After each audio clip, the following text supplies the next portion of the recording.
喜欢格斗的朋友都知道，如果论实战杀敌这种功效来讲的话，马嘎术也就是以色列格斗术一定是排第一位的。但事实真是如此吗？其实不然。其实任何武术、任何拳种没有本身上的厉害与否，而真正能拉开差距的是习练者本身的功力深浅。就像简单的拳击，只有直拳、摆拳、勾拳加上步法，但普通人使出来和泰森使出来绝对是不一样的效果。那么为什么以色列格斗术在大多数人心中都是最凶残、最厉害的格斗技巧呢？这就要从它的起源和它的用途来看了。发明以色列格斗术的人叫做伊米·利希滕菲尔德，他是一名犹太人，出生在奥匈帝国。他的父亲从小就对武术和运动方面特别有天分，而本职工作又是名马戏团的演员，所以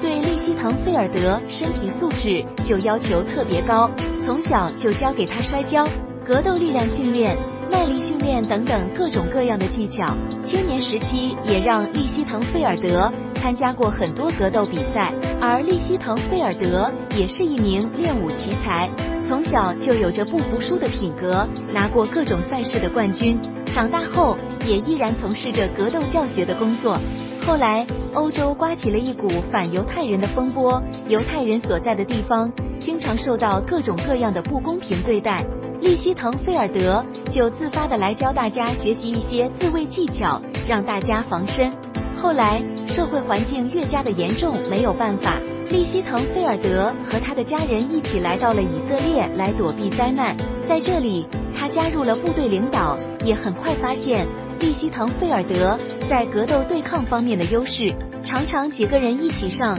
都不是他的对手，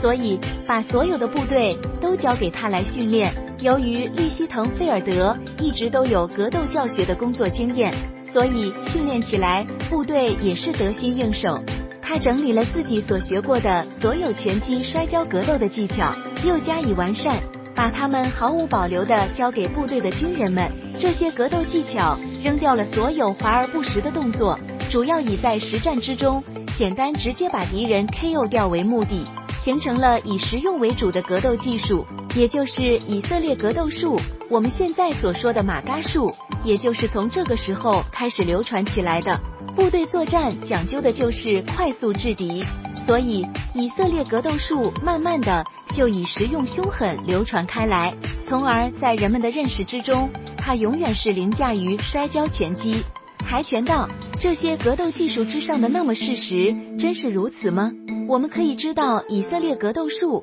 就是从部队中流传开来的，我们称之为军用格斗技术。拿我们中国武术举例子，也是分很多军用和民用的格斗技巧。军用格斗技巧，近一点的资料我们可以看一下刺刀的防御和攻击，它并没有我们平时看到的大刀枪术那样花哨的动作，仅仅用格挡刺、劈砍这些动作，加上灵活的步伐，练好了就足以在战场上杀敌了。但是我们民间的武术多以表演漂亮为主导，杀敌的功用可能连20%至30%都占不到，而大多数流传开的普通老百姓接触到的也都是民用的武术或者格斗技巧。所以我们拿民用的技巧或者套路和军用的以色列格斗技巧来相比较的话，自然而然就是觉得以色列格斗术更加的实用，技巧更加的完善了。其他国家的拳术亦是如此，其实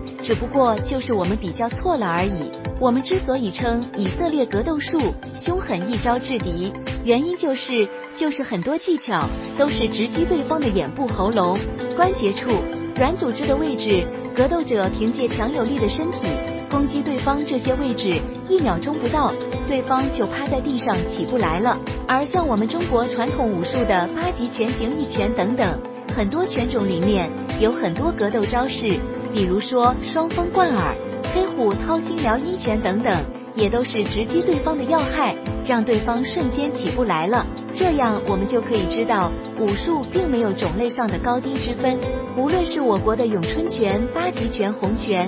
或者是国外的空手道、柔道、马嘎术等等，有区别的只不过就是习练者本身的功夫和实战经验而已。你的功夫强，无论你用哪一种格斗技巧，都可以把对方给轻松打败。就像泰森用直拳可以打死一头牛，并不是直拳本身有什么神秘之处，而是泰森的综合能力太强了，仅此而已。